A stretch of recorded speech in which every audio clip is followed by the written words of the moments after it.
total value of all publicly traded American stocks has now surpassed $58 trillion. That's more than 3 times the figure from just 10 years ago, making American stocks the second largest asset class globally, only behind Chinese real estate. The combination of these incredible returns and the rise of new technologies, which have made entering the market simpler than ever, has led to more Americans owning stocks and benefiting from the strong market. For ordinary people, investing is the best way to build wealth and fund life's most significant goals. Things like retirement, sending kids to college, or leaving a legacy for their children.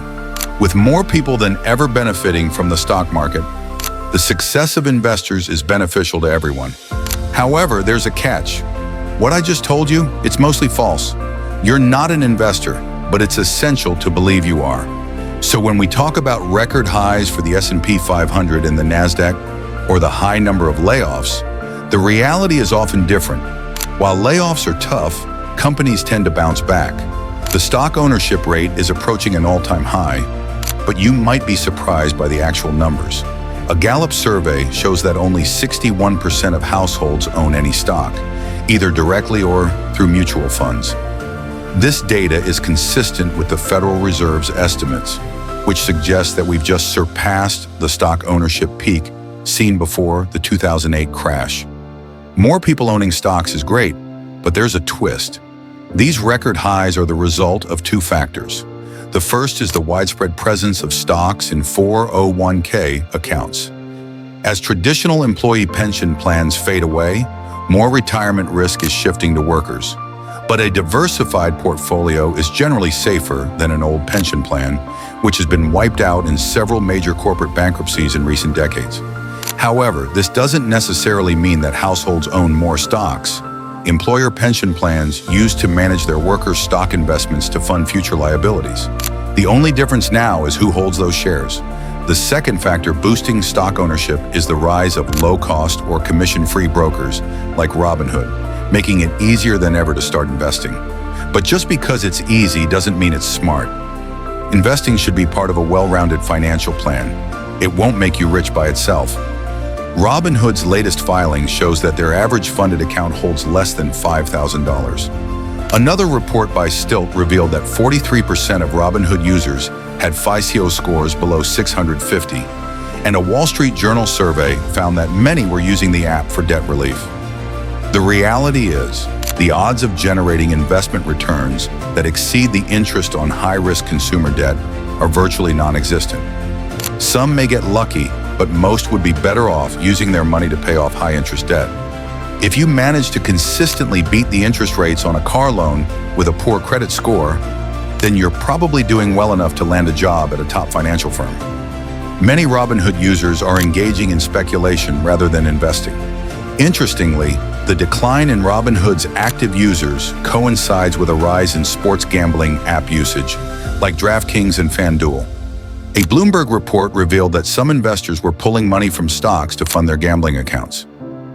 Their chances of winning? About the same as making money on an out-of-the-money orange juice futures option. So the idea of more people owning stocks is misleading and, at worst, dangerous. But maybe you're different. You might have a buy and hold strategy, make regular contributions, and avoid high-interest debt. You might even follow well-known financial experts who offer sound advice. But are you really an investor? Statistically speaking, the difference between you and those users who are losing money in Robinhood is that they have at least some self-awareness. It's time to understand how money really works and realize why you're not an investor, but why it's crucial to think you are. This video is sponsored by Brilliant.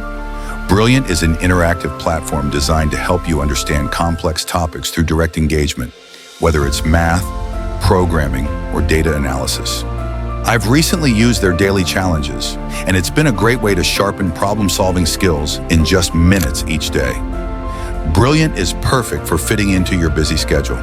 You can try everything Brilliant has to offer for free for 30 days by visiting brilliant.org/howmoneyworks. If you like it, you'll also get 20% off an annual premium subscription. This video was inspired by a comment on our farmland investment video.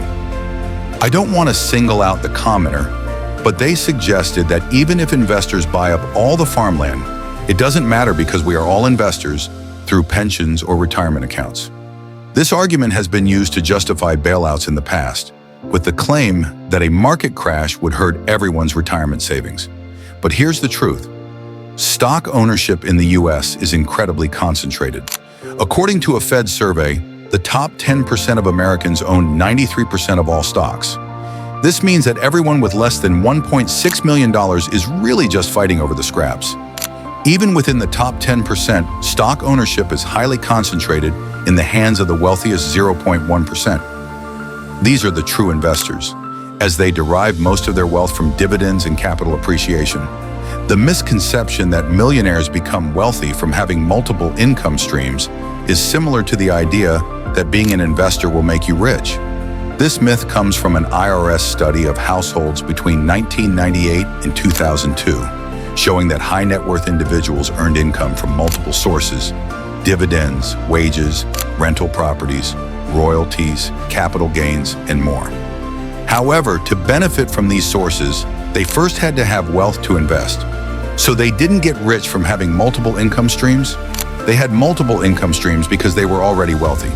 For most diligent investors, the smartest move is to focus on increasing income to buy more investments, rather than trying to optimize every little detail of their portfolio. If you have a good job, make responsible financial choices, and consistently invest, you're already in the top 5% of earners. But you're still primarily a worker who happens to have investments. There are 3 reasons why it's crucial to think of yourself as an investor. First, people who focus too much on their investments often end up making worse decisions. A UC Berkeley study found that female investors, on average, earned 1% more annually than their male counterparts. 1% doesn't sound like much, but compounded over decades, it can significantly grow a portfolio. The reason? Women generally cared less about fine-tuning their investments. Second, people who think they're investors are more likely to support pro-investment policies, such as bailouts, looser regulations, and subsidies for businesses. These policies typically benefit investors more than workers. Corporate investments into single-family homes, leveraged buyouts, and market consolidation are hard to challenge because politicians argue that restricting them would hurt people's retirement savings. The third reason is that people who identify as investors are better consumers. A study by Ticker found that shareholders were 80% more likely to buy from the companies they own shares in. This isn't because their investments paid for their purchases, but because owning shares ties them to the company.